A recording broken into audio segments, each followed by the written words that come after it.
Okay, we're going to look quickly at Photo's dual perspective editing capabilities.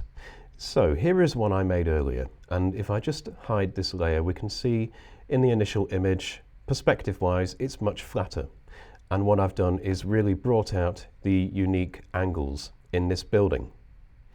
So I'm going to delete that image and start again.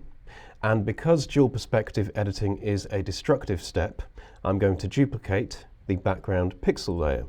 Now to do this, we simply go to Layer and Duplicate. Okay, then we can begin editing. There are two ways we can access the perspective filter to achieve this. One is by going to Filters, Distort, and Perspective here. And the other is to click and hold to get the flyout and choose Perspective Tool. Okay, so either one of those approaches will give us the perspective filter here. Now what we need to do is change from single plane to dual plane. Okay, and then we need to set the mode to source. And what we're going to do here, in fact, I'll uncheck Show Grid so we can get a clearer idea of what we're doing here.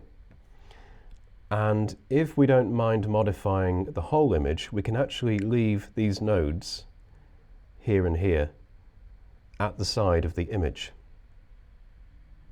I'll just quickly zoom in, and what I want to do is the two middle nodes want to be aligned with the building. Like so. I'll just zoom in, make sure that's lined up properly, like so. Okay.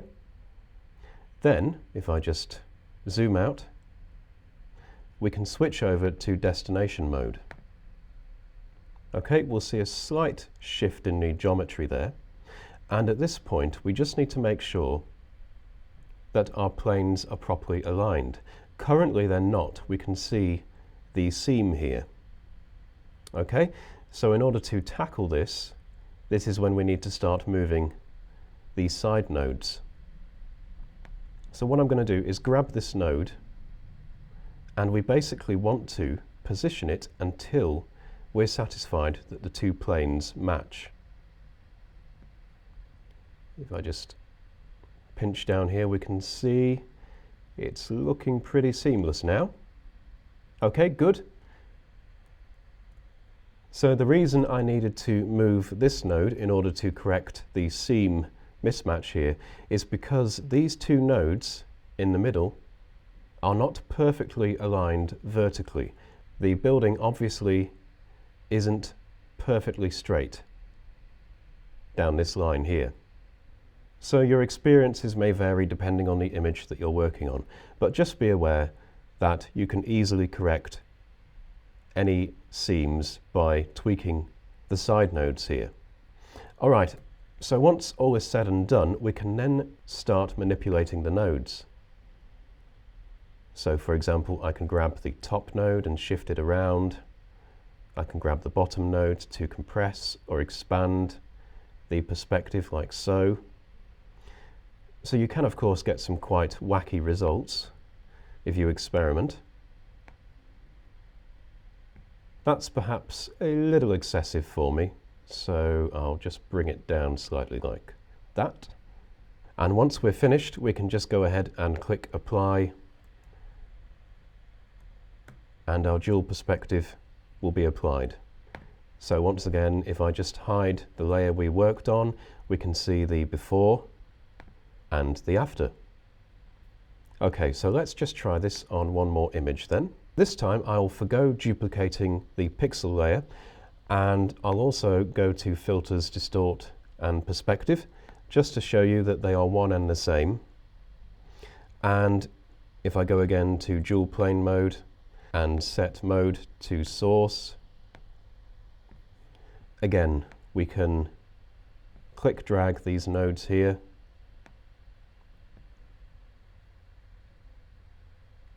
like so.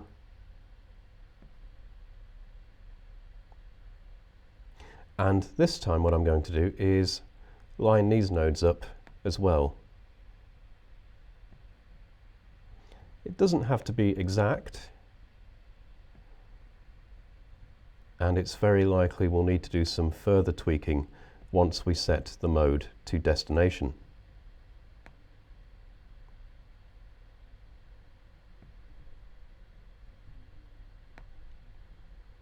Okay. Just noticed that I need to move this node down to about here. And as a consequence, this node needs to change as well. Okay, so let's flip mode over to destination. Okay, and I'll also uncheck show grid, so we just get a clearer idea of what we're doing.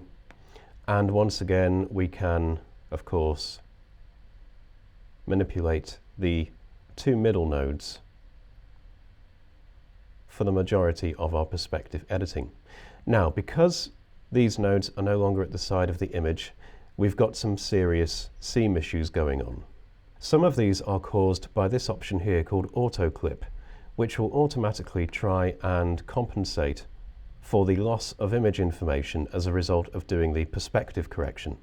By enabling this option, it does fill in these areas, meaning that we would still have information there and we would need to do some retouching work afterwards, likely some cloning or patch tool work in order to fix the seam. But what I'm going to do is uncheck auto clip, and then I'm going to adjust my perspective how I want. Okay, then I'll go ahead and click apply. So now I'll show you how you might deal with the missing areas of information around the resulting image here. So to get rid of the sides here, we can simply crop them out. So I'll select the crop tool and drag these node handles in like so. Just use the thirds grid to get a good line up here, and then click apply. Okay, and then I'm going to in-paint these areas up here, and also some small areas down here and here. But before we do that, I need to mention a caveat, and that is basically that photo crops non-destructively. So it does not crop the image, it crops the canvas.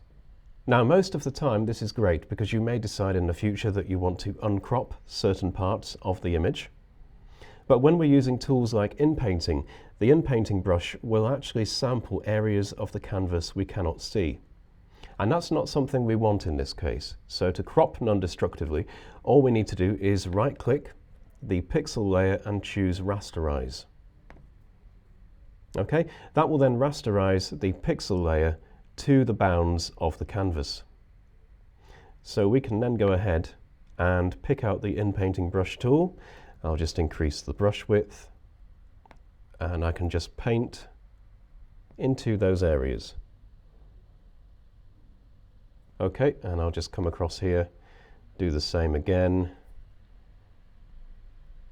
And of course, we've got these small areas down here, which I can also paint. Just move across and paint here. Okay, and we are done. So there we go, that was a little detailed look at using dual perspective editing in Affinity Photo. I hope you found it useful. Thank you for watching, and don't forget to check out the other video tutorials.